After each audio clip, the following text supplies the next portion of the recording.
Hello, everyone, and I'm Harpreet Kaur. I'm a postdoc at University of Minnesota, and I work on alfalfa crop.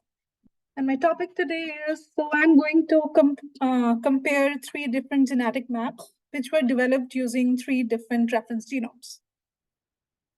Okay.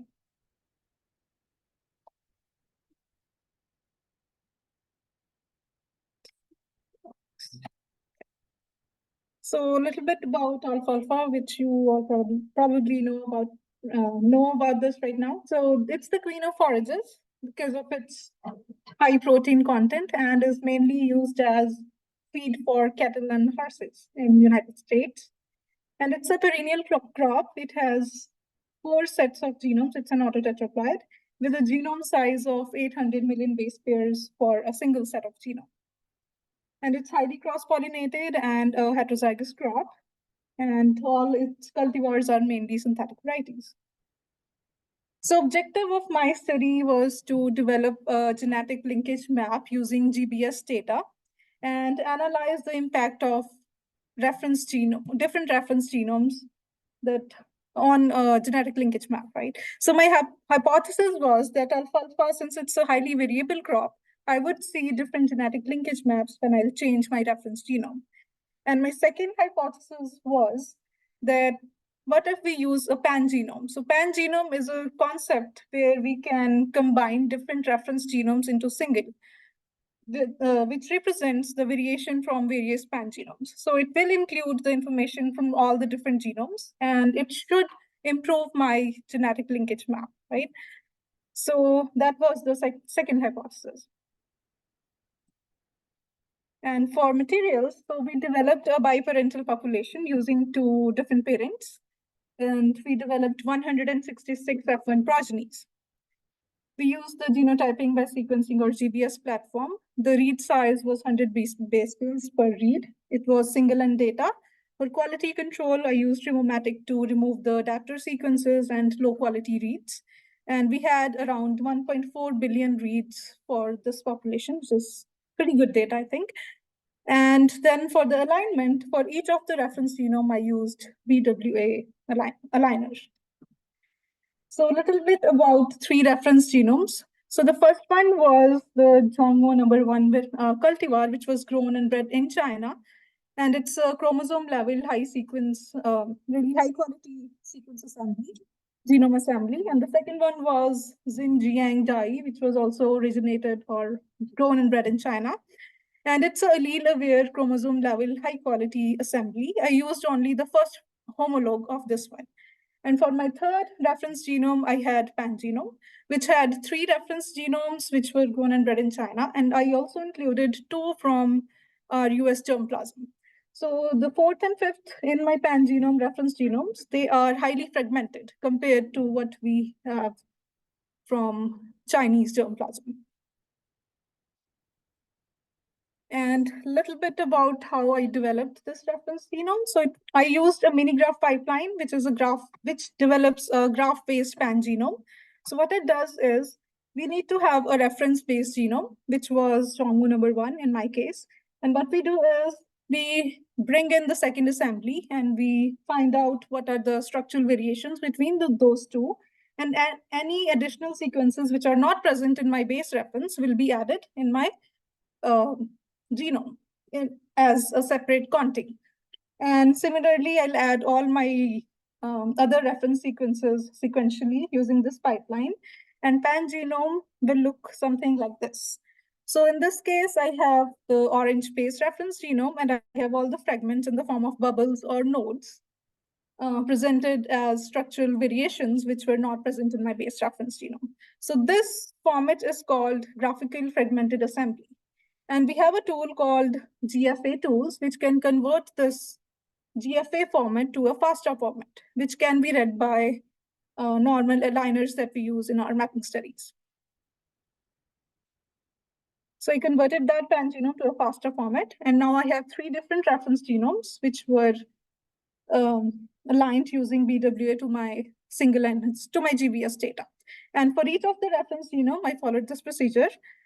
And for variant calling, I use this platform called Next Generation Sequencing Experience platform called NGSEP for variant calling. And this has been used in alfalfa multiple times, and we have got good results with this one compared to freebase. And for filtering, I kept only biallelic SNPs. My minor allele frequency threshold was 0.05, and all the low quality SNPs were dropped off.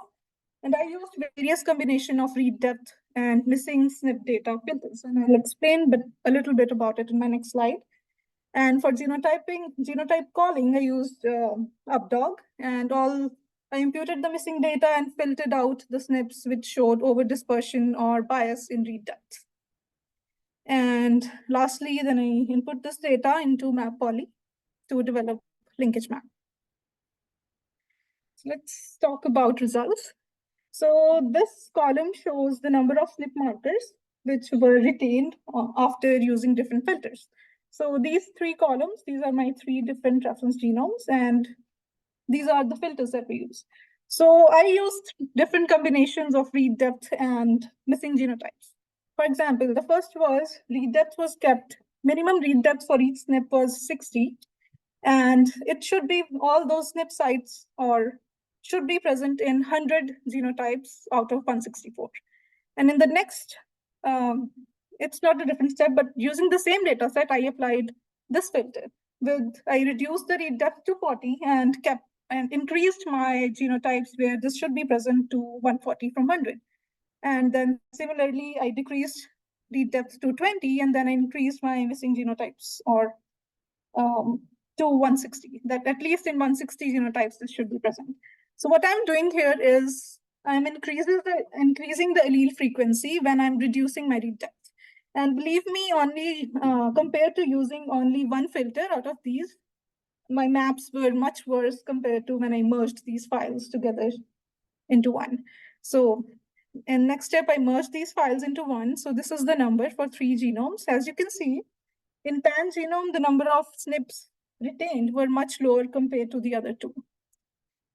And in next step after imputation or filtering using UpDog, I reduced this number again. Again, the pan genome had the least numbers or number of markers retained.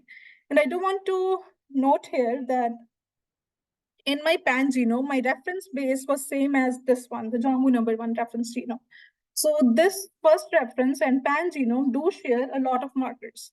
Around 9,000 markers were common in these two data sets, and only 277 markers were coming from different reference genomes, new reference genomes, which were present in pan genome.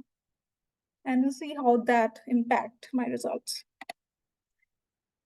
So the linkage maps that I developed, this is the comparison of number of markers that were mapped on each group. And as you can see, there was huge difference between all of these. And in some cases, I had the second genome, which was better. In some cases, I have pan genome, which was better. So it was very inconsistent. I mean, there was no clear-cut difference that this reference genomes work better overall for my linkage map. Similarly, for map distance for each of these reference genomes is, again, there were issues with chromosome 1 with one reference genome, and there were issues with chromosome 5 using some other reference genome. So again, no consistent results. And as you can see, these map distances are also highly inflated. For example, it's more than 800 centimorgans for this specific reference genome compared to the other genomes, and for chromosome 5. And also in general, it's more than 200 centimorgans for each group, which is pretty high.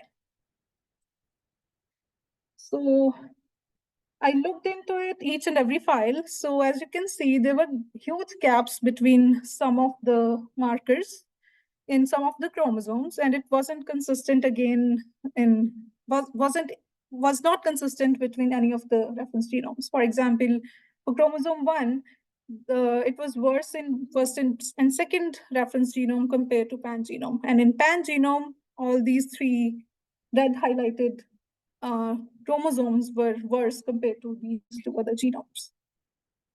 So to improve this a little bit, because my map lengths were highly inflated, I dig into it a little bit deeper. So there's an example what I did. For example, for chromosome 7, this is my final map outcome of map poly. So there was a region on chromosome 7. You can see there was huge differences or huge map distance between these few SNP positions. But as you can see on this here, that the position on a physical map, they are very close. They are only 12 base pair apart. So what I tried was I tried to remove some of these positions and see how they impact my overall map distance. And this is what it did. For example, I removed one chromosome. It did increase my number of markers mapped on chromosome. It did reduce the total map distance, and it did reduce the total maximum gap as well. So it did help a lot. And it wasn't possible to look at each and every position because there were so many positions which were very weird, and I had very high inflation in map distance as well. So I did test it for some chromosomes and it did work. My standard was just to look at the gaps which were more than 10 centimorgans for each of the reference genomes. And in some chromosomes it helped, and in some chromosomes it did not. So the final, after removing these, after trying to improve these markers by removing the markers which were more than 10 centimorgans apart, so this is the final result for all the 3 reference genomes. First, heterozygosity, missing data, and segregation distortion, very similar in all three reference genomes. And as you can see, segregation distortion is very high, up to 30% of the markers showed segregation distortion, which I think is not very common in any other crops. And the fourth one, which is proportion of total markers mapped versus total markers used. Only 21 to 27% of my markers were retained when in map poly after ordering and phasing step, which is also very, I think, weird. And I wasn't expecting that. And this is one of the reasons why I wanted to test different reference genomes. And unfortunately, I did not find a huge difference between all these 3 reference genomes, or I did not see much improvement that I wanted to see after using pangenome as well. And rest of, as you can see, pangenome didn't work very well, and total number of markers mapped was best in the first reference genome that I was using. So to conclude, I think it's, as we have seen, it's a highly variable genome, it's a highly variable crop, and using different reference genomes does give you different reference genome linkage maps. And also, I do want to mention that pangenome concept is pretty new, and we are still working on developing the softwares. I did find some artifacts in the pangenome FASTA file that I developed, and I did try to improve that, but I think we still need to work on pangenome technology or the softwares. Also, the US germplasm that I included in my pangenome was highly fragmented, and I think we were not able to include all the variation that is present in our germplasm compared to the other high-quality genome sequences. And lastly, we have been using this linkage maps for scaffolding and ordering genome assemblies in US germplasm, and I'm also presenting that in PAG if you're interested, because I do find very weird stuff using OmniC and optical mapping as we are seeing in linkage maps using GPS data. And they do they do compare fairly well, like the developed linkage map using these tools versus the high-C data is very compatible. I see that many things similar in the genetic maps and OmniC data, which is good. I think the tools are working. It's just the alfalfa genome is weird. And these are the references for the tools and the reference genomes that I use. And I would like to thank all my co-authors, Mindy for developing the GBS data, and Dr. Shannon and Dr. Samek for their valuable guidance, and of course, Tools for Polyploid for providing us these tools. Thank you.